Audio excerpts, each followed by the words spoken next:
La confiance en soi est une qualité essentielle pour réussir dans la vie.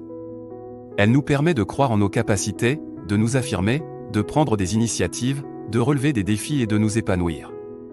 Elle influence également notre bien-être, notre estime de soi, notre motivation et notre bonheur. Mais comment développer, renforcer et maintenir la confiance en soi dans différents domaines de notre vie? C'est ce que nous allons voir dans cette vidéo, à travers des conseils pratiques et des exemples concrets.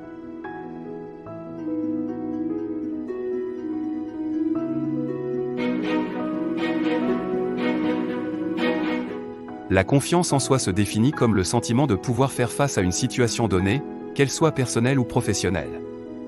Elle repose sur 3 composantes. La confiance en ses compétences, il s'agit de croire en ses savoirs, ses savoir-faire et ses savoir-être. Elle se construit par l'apprentissage, l'expérience et la pratique. La confiance en son potentiel, il s'agit de croire en ses capacités à progresser, à apprendre et à s'adapter. Elle se développe par la curiosité, l'ouverture d'esprit et le dépassement de soi. La confiance en sa valeur, il s'agit de croire en sa légitimité, son unicité et son importance. Elle se nourrit par l'estime de soi, le respect de soi et l'amour de soi. Avoir une bonne confiance en soi présente de nombreux avantages. Par exemple, elle augmente la performance, la créativité et la productivité. Elle favorise la prise de décision, la résolution de problèmes et l'innovation. Elle renforce la communication, la coopération et le leadership. Elle améliore la satisfaction, l'engagement et la fidélité. Elle réduit le stress, l'anxiété et le burn-out.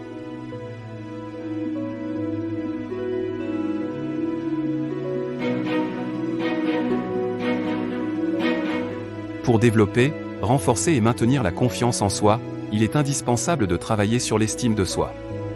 L'estime de soi est le jugement que l'on porte sur soi-même, sur sa valeur personnelle. Elle se compose de 2 éléments, le sentiment d'efficacité personnelle, il correspond à l'évaluation que l'on fait de ses compétences et de son potentiel. Il se base sur les résultats obtenus, les feedbacks reçus et les comparaisons sociales. Le sentiment de respect de soi, il correspond à l'appréciation que l'on a de sa valeur et de sa dignité. Il se fonde sur les principes moraux, les valeurs personnelles et les normes sociales. Pour cultiver une estime de soi positive, il existe plusieurs techniques, se fixer des objectifs réalistes et mesurables. Se féliciter pour ses réussites et apprendre de ses erreurs. Se donner des défis stimulants mais pas insurmontables. Se valoriser pour ses qualités et ses talents. S'accepter avec ses forces et ses faiblesses. Se respecter et se faire respecter. S'entourer de personnes positives et bienveillantes. L'estime de soi est intimement liée à la confiance en soi. En effet, plus on s'aime et on se respecte, plus on a confiance en ses capacités et en sa valeur. Et inversement, plus on a confiance en soi, plus on renforce son estime de soi.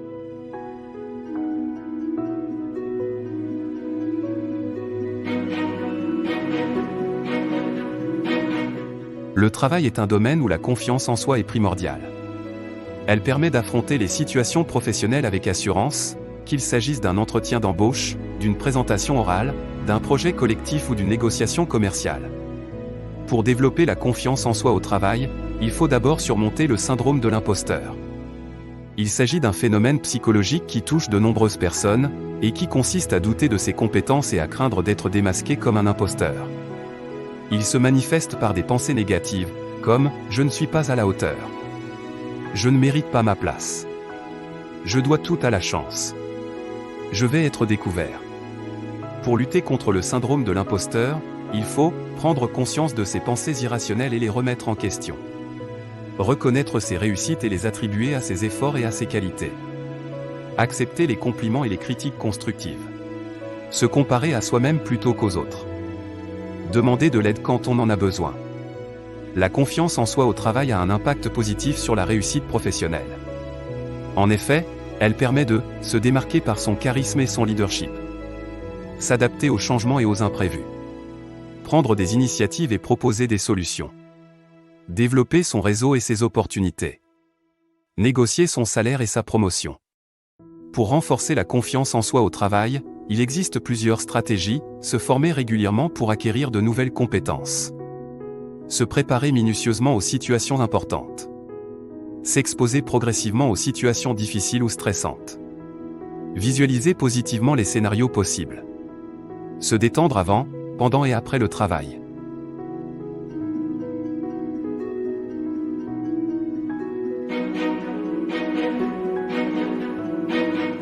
Les relations interpersonnelles sont également un domaine où la confiance en soi est essentielle. Elle permet d'établir des liens harmonieux avec les autres, qu'il s'agisse de la famille, des amis, du conjoint ou des collègues. Pour renforcer la confiance en soi dans les relations interpersonnelles, il faut savoir comment la confiance en soi affecte nos relations. En effet, elle influence la façon dont on se perçoit et dont on perçoit les autres. La façon dont on communique et dont on écoute les autres. La façon dont on exprime ses émotions et dont on gère les conflits. La façon dont on respecte ses besoins et dont on respecte ceux des autres. Pour améliorer la confiance en soi dans les relations interpersonnelles, il faut adopter une attitude assertive. L'assertivité est la capacité à s'affirmer et à exprimer ses opinions, ses sentiments et ses désirs, tout en respectant ceux des autres. Elle se situe entre la passivité, se soumettre aux autres, et l'agressivité, imposer sa volonté aux autres. Elle repose sur 4 principes: le droit d'exister, je suis une personne unique et importante, j'ai le droit d'être moi-même et de me faire respecter. Le droit de penser, je suis une personne intelligente et créative, j'ai le droit d'avoir mes propres idées et de les exprimer librement. Le droit de ressentir, je suis une personne sensible et émotive, j'ai le droit d'avoir mes propres sentiments et de les partager avec les autres. Le droit d'agir, je suis une personne active et responsable, j'ai le droit d'avoir mes propres besoins et de les satisfaire. Pour pratiquer l'assertivité dans les relations interpersonnelles, il faut utiliser des techniques de communication efficaces. Par exemple, utiliser le « je » plutôt que le « tu » pour exprimer son point de vue sans accuser l'autre. Utiliser le feedback pour donner ou recevoir des informations sur le comportement ou la performance de l'autre. Utiliser le desk pour formuler une demande ou une critique constructive, décrire la situation, exprimer son ressenti, suggérer une solution, conclure par un accord ou un compromis. Utiliser l'écoute active pour montrer son intérêt et sa compréhension à l'autre, reformuler ce qu'il dit, lui poser des questions ouvertes, lui faire des signes d'encouragement. L'importance de l'empathie et de la communication dans le renforcement de la confiance en soi et l'empathie. L'empathie est la capacité à se mettre à la place de l'autre, à comprendre son point de vue, ses sentiments et ses besoins. Elle permet de créer un lien de confiance et de respect mutuel avec les autres. Elle se développe par l'observation, il s'agit de prêter attention au langage verbal et non verbal de l'autre, à ses gestes, à son ton de voix, à son regard, etc. La curiosité, il s'agit de s'intéresser à l'autre, à son histoire, à ses goûts, à ses valeurs, etc. L'ouverture, il s'agit de ne pas juger l'autre, de respecter sa différence, de reconnaître sa singularité, etc. La compassion, il s'agit de ressentir de la bienveillance et de la sollicitude pour l'autre, de lui témoigner du soutien et de l'aide si nécessaire. La communication est également un facteur clé pour renforcer la confiance en soi dans les relations interpersonnelles. Elle permet d'échanger des informations, des idées, des opinions, des émotions avec les autres. Elle se base sur le message, il s'agit du contenu de ce que l'on veut dire ou faire passer à l'autre. Il doit être clair, précis, cohérent et adapté au contexte. Le canal, il s'agit du moyen utilisé pour transmettre le message. Il peut être verbal, oral ou écrit, ou non verbal, gestuel, visuel, sonore, etc. Le code, il s'agit du système de signes partagés par les interlocuteurs. Il peut être linguistique, langue, dialecte, jargon, etc., ou non linguistique, symbole, image, son, etc. Le contexte, il s'agit de l'ensemble des éléments qui entourent la situation de communication. Il peut être spatial, lieu, temporel, moment, social, statut, rôle, norme, etc., culturel, valeur, croyance, coutume, etc., ou psychologique, état d'esprit, intention, motivation, etc. Pour améliorer la communication dans les relations interpersonnelles, il faut adapter son message au canal choisi et au code utilisé. Tenir compte du contexte et des attentes de l'autre. Vérifier la compréhension mutuelle et éviter les malentendus. Respecter les règles de politesse et de courtoisie.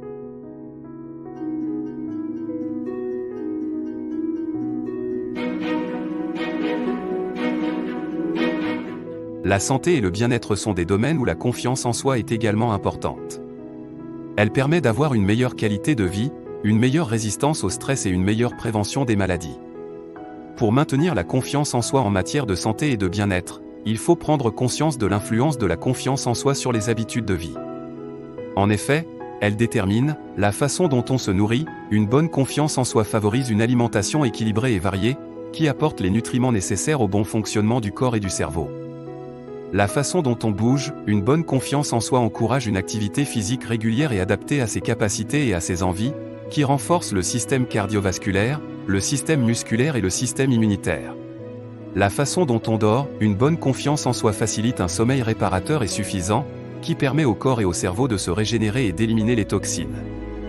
La façon dont on se relaxe. Une bonne confiance en soi incite à se détendre et à se faire plaisir, par des activités qui procurent du bien-être physique et mental.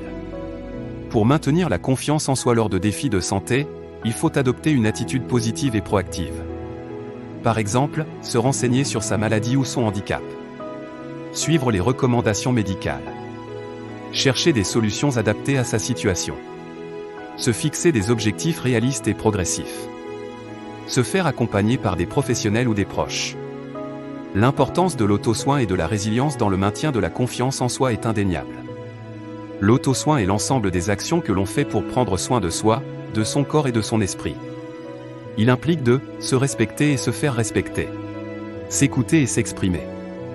Se protéger et se sécuriser. Se valoriser et se récompenser. La résilience est la capacité à surmonter les difficultés, les épreuves, les traumatismes. Elle suppose de reconnaître et accepter la réalité. Identifier et mobiliser ses ressources internes et externes. Trouver du sens et de l'espoir. Se reconstruire et se transformer.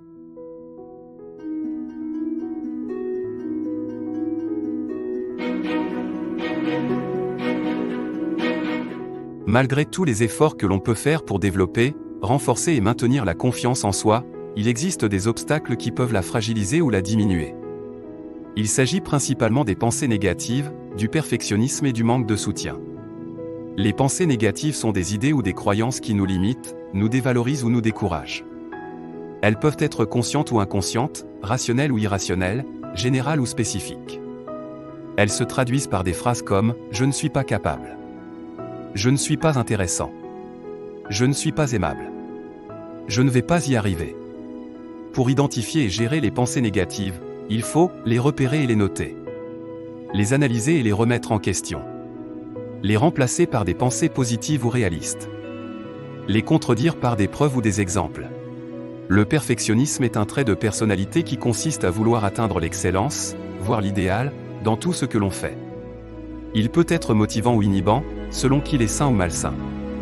Il se manifeste par des comportements comme se fixer des standards trop élevés ou inatteignables. Se focaliser sur les détails ou les erreurs. Se comparer aux autres ou aux modèles. Se critiquer ou se culpabiliser. Pour lutter contre le perfectionnisme, il faut se fixer des objectifs SMART, spécifiques, mesurables, atteignables, réalistes et temporels. Se concentrer sur le processus plutôt que sur le résultat. Accepter l'imperfection comme une source d'apprentissage et d'amélioration. Se féliciter pour ses efforts et ses progrès. Le manque de soutien est un facteur qui peut affecter la confiance en soi. Il correspond à l'absence ou à l'insuffisance de personnes qui nous aident, nous encouragent, nous conseillent ou nous réconfortent. Il peut être dû à l'isolement. Il s'agit du fait de ne pas avoir de contacts sociaux suffisants ou satisfaisants, que ce soit par choix ou par contrainte. Le rejet, il s'agit du fait de ne pas être accepté ou apprécié par les autres, que ce soit à cause de sa différence, de sa singularité ou de son opinion.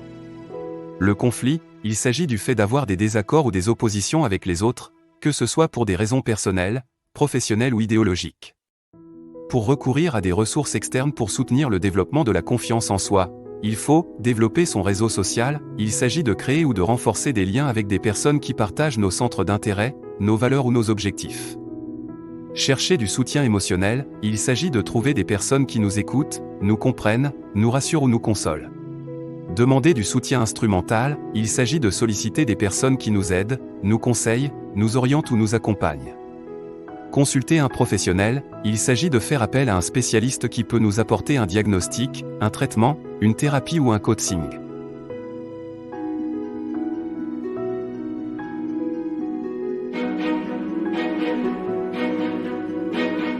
La confiance en soi est une qualité essentielle pour réussir dans la vie.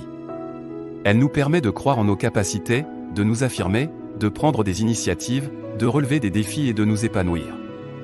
Elle influence également notre bien-être, notre estime de soi, notre motivation et notre bonheur. Dans cette vidéo, nous avons vu comment développer, renforcer et maintenir la confiance en soi dans différents domaines de notre vie. Nous avons abordé les thèmes suivants: comprendre la confiance en soi et ses composantes. Les bases de la confiance en soi, l'importance de l'estime de soi et comment la cultiver. Développer la confiance en soi au travail, technique pour surmonter le syndrome de l'imposteur et l'impact de la confiance en soi sur la réussite professionnelle. Renforcer la confiance en soi dans les relations interpersonnelles, comment la confiance en soi affecte nos relations, conseils pour s'affirmer et exprimer ses besoins, l'importance de l'empathie et de la communication dans le renforcement de la confiance en soi. Maintenir la confiance en soi en matière de santé et de bien-être, l'influence de la confiance en soi sur les habitudes de vie, stratégie pour maintenir la confiance en soi lors de défis de santé, l'importance de l'auto-soin et de la résilience. Surmonter les obstacles à la confiance en soi, identifier et gérer les pensées négatives, lutter contre le perfectionnisme, recourir à des ressources externes comme la thérapie pour soutenir le développement de la confiance en soi. Nous espérons que ces conseils vous aideront à développer, renforcer et maintenir votre confiance en soi dans différents domaines de votre vie. N'hésitez pas à partager vos expériences personnelles ou vos stratégies additionnelles dans les commentaires. Nous serons ravis de vous lire et de vous répondre.